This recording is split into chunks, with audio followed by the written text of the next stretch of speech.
আমরা নদী, নালা, খাল, বিল সব দখল করে আমরা গৃহ নির্মাণ করছি, স্থাপনা করছি, কলকারখানা করছি, সবুজ ধ্বংস করছি, গাছপালা কেটে শেষ করছি।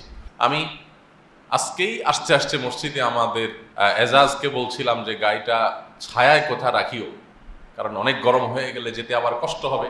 তো সে বলছিল যে যেসব ছায়ায় রাখতাম তার অনেকগুলোর গাছ টাছ কাটা হয়ে গেছে, ছায়া খুব বেশি খুঁজে পাওয়া যাবে না। মসজিদের তো আর নিজস্ব গ্যারেজও না যে গাড়ি রাখা যাবে। তো আমরা যেভাবে বৃক্ষ নিধন করছি প্রত্যেকে যার যার মতো, আমাদের একটুও বুক কাঁপে না আমরা একটা গাছ যখন কেটে ফেলি। হ্যাঁ, প্রয়োজন হলে গাছটা মানুষ কাটতেই পারে, সেই সুযোগ ইসলামে রয়েছে, কিন্তু সেটা প্রয়োজন হলে, বিনা প্রয়োজনে একটি গাছ, একটি পাতা, একটি লতাও যেন মানুষ না ছিঁড়ে নষ্ট না করে, সেই শিক্ষা ইসলাম আমাদেরকে দিয়েছে।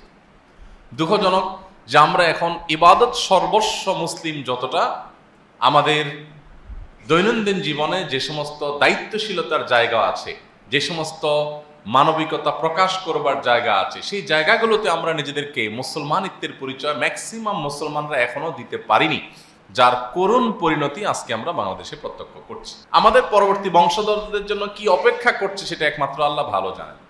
আপনারা জানেন দেশের বিভিন্ন অঞ্চলে পানির জন্য যে হাহাকার শুরু হয়েছে, এটি দিন যত যাচ্ছে তত ভয়ঙ্কর থেকে ভয়ঙ্কর পর্যায়ে চলে যাচ্ছে। আমি নিজে উত্তরবঙ্গের বেশ কয়েকটি জায়গায় সফর করার সৌভাগ্য আমার হয়েছে, দেখার সুযোগ হয়েছে।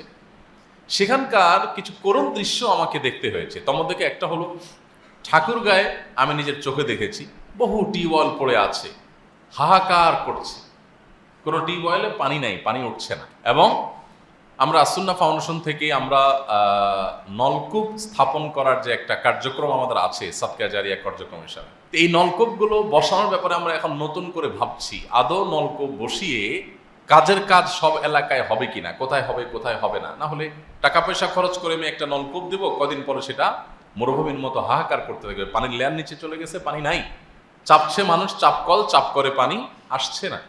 একটি দুটি নয়, আমি অগণিত এরকম চাপকল দেখেছি যে মাইলকে মাইল এরিয়া পর্যন্ত, শহর তো বটে, গ্রামের ভেতরে আমি দেখেছি পানি নাই, চাপকলে পানি উঠছে না। এবং মানুষ দূর দূরান্ত থেকে মাইলকে মাইল পথ হেঁটে গিয়ে কোনো রকম তাদের প্রয়োজন পূরণ করার জন্য পানি সংগ্রহ করছে। পুকুরগুলোর পানি তলায় চলে গেছে, কোনোটি শুকিয়ে গেছে, খালবিলগুলো শুকিয়ে চৌচির হয়ে গেছে, আপনারা দেখতে পাচ্ছেন। এবং সাতক্ষীরাতে আপনারা অনেকে ইতিমধ্যে দেখেছেন, বিভিন্ন জাতীয় দৈনিক এবং গণমাধ্যম নিউজ করেছে যে একটি গ্রামে বহু সংখ্যক মানুষ ক্যান্সারে আক্রান্ত হয়ে মারা গেছেন শুধুমাত্র পানির সংকটের কারণে। তারা বৃষ্টির পানি ধারণ করবার জন্য যে পদ্ধতি অবলম্বন করেছে, গবেষণায় প্রমাণ হয়েছে, সেখান থেকেই ক্যান্সারের উৎপত্তি, এবং সেটির কারণে গোটা গ্রাম মরে সাফার উপক্রম। তবে আলহামদুলিল্লাহ আমরা আসুন্না ফাউন্ডেশন থেকে ওই গ্রামের মানুষদের জন্য একটা বড় ধরনের ওয়াটার প্ল্যান্টের ব্যবস্থা ইতিমধ্যে আমরা নেওয়ার কার্যক্রম হাতে নিয়েছি। সেখানে আমরা হয়তো $500,000 বা $1 মিলিয়নের কাছাকাছি টাকা খরচ করে সেখানে আমরা একটা প্ল্যান্ট স্থাপন করব, যাতে পুরো গ্রামের মানুষের বিশুদ্ধ এবং স্বাস্থ্যকর পানির, সুপেয় পানির ব্যবস্থা হয়। এটা আমরা আমাদের প্রতিষ্ঠান থেকে করবো ইনশাআল্লাহ। ইতিমধ্যে কার্যক্রম আমরা শুরু করে দিয়েছি। এবং কয়েক মাস আগে আমরা বাগেরহাটের শরণখোলা একটা পাওয়ার প্ল্যান্ট স্থাপন করেছি, সেটাও এরকম 6-7 লাখ টাকা কম বেশি খরচ হয়েছে।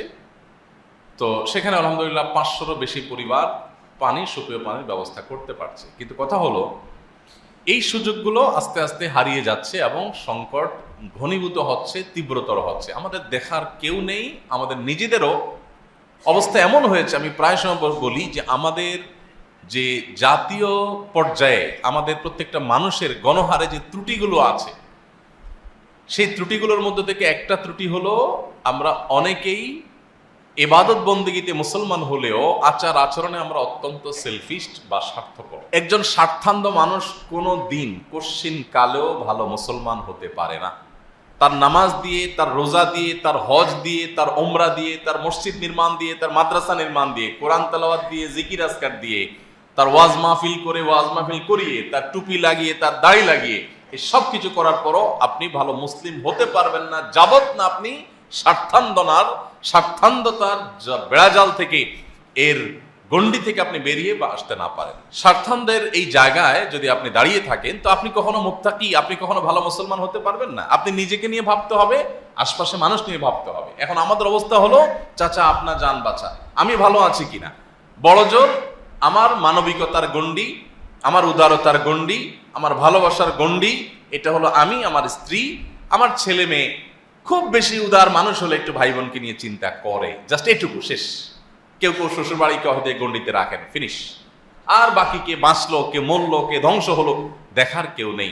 অথচ দিন শেষে আমি এই স্বার্থানদের এই যে বেড়াজাল, এই জায়গায় থাকার কারণে, আশপাশকে নিয়ে না ভাবার কারণে, সমাজ এবং দেশকে নিয়ে না ভাবার কারণে, সবাইকে নিয়ে না ভাবার কারণে এর করুণ পরিণতি আমাকে এবং আমার পরিবারের সদস্যদেরকেও বরণ করতে হবে, টুডে অর টুমরো।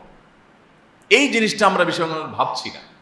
আমার চিপসটা খাওয়া হয়ে গেছে, ঠোঙাটা ফেলে দিলাম, কোথায় গিয়ে পড়লো, কার ক্ষতি হলো, কোন জায়গায় সমস্যা হলো, কে স্লিপ খেয়ে পড়লো, আমার দেখার দরকার নেই, আমার তো খাওয়া শেষ, আমি ফেলে দিছি, আমার দায় শেষ গাড়িতে। প্রত্যেকটা বিষয়ে আমরা এতটা দায়িত্ব জ্ঞানহীন, এতটা স্বার্থপর যে আমাদের নিজের স্বার্থের বাইরে আমরা দেশ, দশ, সমাজ, আশপাশটাকে নিয়ে ভাবার ন্যূনতম ফুরসতটুকু যেন আমাদের মধ্যে নাই। আপনারা বারবার শুনেছেন এই হাদিস, আমরা বারবার বলার চেষ্টা করেছি। নবী করিম সাল্লাল্লাহু আলাইহি সাল্লাম বলেছেন, আহাব্বুন নাস ইলাল্লাহি আনফাউহুম লিন-নাস।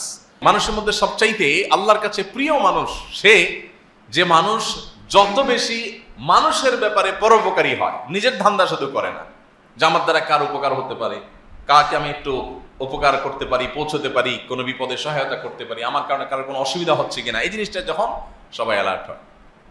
আমি বিভিন্ন সময় আপনাদেরকে বলার চেষ্টা করি, আমি খুব গভীরভাবে লক্ষ্য করি যে কোনো জায়গায় যাই, যে আমাদের মেন্টালিটি, আমাদের আচরণ কেমন।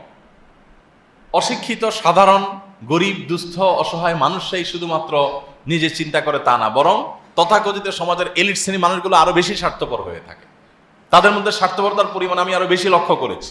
আমি দেখেছি যে আপনার 4 তারকা 3 তারকা মানের হসপিটালেও আমাদের স্বদেশী ভাইদের অনেকেই দেখেছি স্বভাব, যে আমি বেঁচে থাকি আশপাশ সব ধ্বংস হয়ে যায়, আচার আচরণ, কাজ কাম, ময়লাটা ফেলে দিলাম, কি হলো না হলো। আমি প্রায় সময় একটা উপমা আপনাদেরকে দিয়ে থাকি, যে বাসায় চিংড়ি মাছ আনছেন, চিংড়ি মাছ কোটাকাটি শেষ, বাসায় সেটা থাকছে, আগের দিন আনছেন, কোটাকাটি করছেন, এখন গন্ধ বাইর হয়েছে। সামুদ্রিক মাছও এরকম গন্ধ বাইর হয়, একটু দুর্গন্ধ বেশি ছড়ায়। তো আপনার বাসা, আপনার কিচেনে ময়লার যে বিনটা আছে সেখানে আপনার দুর্গন্ধটা ছড়াচ্ছে, তো আপনি কি করলেন, পলিথিনটার মুখটা বেঁধে আপনার দরজার সামনে রেখে দিলেন। তাতে কি হলো, আপনি বেঁচে গেলেন, আপনার পরিবার বেঁচে গেলেন, গন্ধ আর আপনাদের কষ্ট দিচ্ছে না। কিন্তু গন্ধটা এখন কে পাচ্ছে, ওই সিঁড়ি ঘর দিয়ে যত মানুষ অতিক্রম করছে, উপর থেকে নিচে নামছে, প্রত্যেকে নাকে হাত দিয়ে দিয়ে নামছে, আপনার প্রতিবেশী দরজাটা খুলছে আর দুর্গন্ধ দিয়ে তাকে ওয়েলকাম করছে। ছোট্ট একটা ইস্যু, হয়তো আমরা চিন্তাও করি না। আপনি সকাল থেকে রাত পর্যন্ত যদি কাগজ আর কলম নিয়ে নোট করেন, আমি তো বিশ্বাস করি যে আপনি দিন শেষে 20-50টা আইটেম পাবেন যে আপনি মানুষকে অনবরত কষ্ট দিয়ে যাচ্ছেন, জুলুম করে যাচ্ছেন, মানুষের অধিকার নষ্ট করছেন, পরিবেশটাকে ধ্বংস করছেন, দূষিত করছেন। আপনি আবার গরমের তীব্রতায় হাঁপ ছেড়ে বলবেন, দেশটা কি হয়ে গেল, সব মানুষ অমানুষ হয়ে গেছে, কেউ একটু গাছ টাছ লাগায় না, কেউ একটু দেখে না। ভাইরা আমার, এই একটি কারণে আমি আমাদের সর্বস্তরের ভাই বোনদেরকে বলতে চাই, আমি নিজেকেও সবসময় বলি যে আসুন আমরা মানুষ হই, ভালো মানুষ হই, পরোপকারী হই, এবং আমাদের আশপাশটা নিয়ে আমরা একটু ভাবি। যদি না ভাবি, এটা আমার দিনদারিতার কমতি। আমরা ধর্মটাকে আর এই জাতীয় মানবিক দিকগুলোকে আমরা আলাদা করে দেখি। আমাদের ধর্ম তো কমপ্লিট, ইসলামে কোনো কিছুর অপূর্ণতা নেই। আপনাকে জাতিসংঘের কাছে গিয়ে কোনো কিছু ধার করতে হবে না, আপনাকে তথাকথিত মানবাধিকার সংস্থাগুলোর কাছে গিয়ে কোনো থিওরি, কোনো আইডিওলজি, কোনো স্লোগান, কোনো তাদের পদ্ধতি, কোনো তথ্য কোনো কিছু তাদের কাছে ধার করতে হবে না। আপনি ভালো মানুষ হওয়ার জন্য, একটি বাসযোগ্য পৃথিবী, বাসযোগ্য দেশ, বাসযোগ্য সমাজ গড়ে তোলার জন্য আপনাকে কারোর কাছে যেতে হবে না। আপনি ইসলামে ফিরে আসেন, ইসলামে সবকিছু আছে। আমরা যদি ইসলামটাকে ভালো করে বুঝি, তাহলে সমাজটা বসবাস যোগ্য হয়ে যাবে। আর না হলে এটা দিন থেকে দিন আরো ভয়ঙ্কর আকারে চলে যাবে। পানির জন্য যে হাহাকার শুরু হয়েছে, এটা কোন পর্যায়ে গিয়ে থামবে একমাত্র আল্লাহ তাআলা ভালো জানেন। বিভিন্ন হাদিস থেকে আমরা অবশ্য জানি কিয়ামতের আগে পানির জন্য হাহাকারের পরিমাণ বাড়বে এবং এত ভয়াবহ আকার ধারণ করবে যে পানির জন্য যুদ্ধ হবে। কারণ পানি দখল পুনর্দখলের ব্যাপার স্যাপার থাকবে। তো এরকম একটা পরিস্থিতিতে এই গরমের দাবদাহ এটা থেকে উত্তরণের জন্য, এটা থেকে বেরিয়ে আসার জন্য আমাদের সুদূর প্রসারী পরিকল্পনার কোনো বিকল্প পথ খোলা নেই। আমাদেরকে একটি বিপ্লব করতে হবে। সেই বিপ্লবটা হলো বৃক্ষরোপণের বিপ্লব। সর্বস্তরে এমন কোনো মানুষ আমরা থাকবো না যে আমি নিজ উদ্যোগে এক বা একাধিক গাছ রোপণ করে সেটির পরিচর্যা করে সেটিকে বড় করে তোলা, এটা আমি করব। আমার সন্তানকে যেরকম আমি গড়ে তুলি, আমার পরিবারকে যেরকম আমি গড়ে তুলি, আমি কিছু গাছ এরকম লাগাবো, সেগুলো প্রাণ, এবং সে প্রাণগুলোকে আমি গড়ে তোলার চেষ্টা করব। আস সুন্নাহ ফাউন্ডেশন, উম্মার স্বার্থে সুন্নাহর সাথে।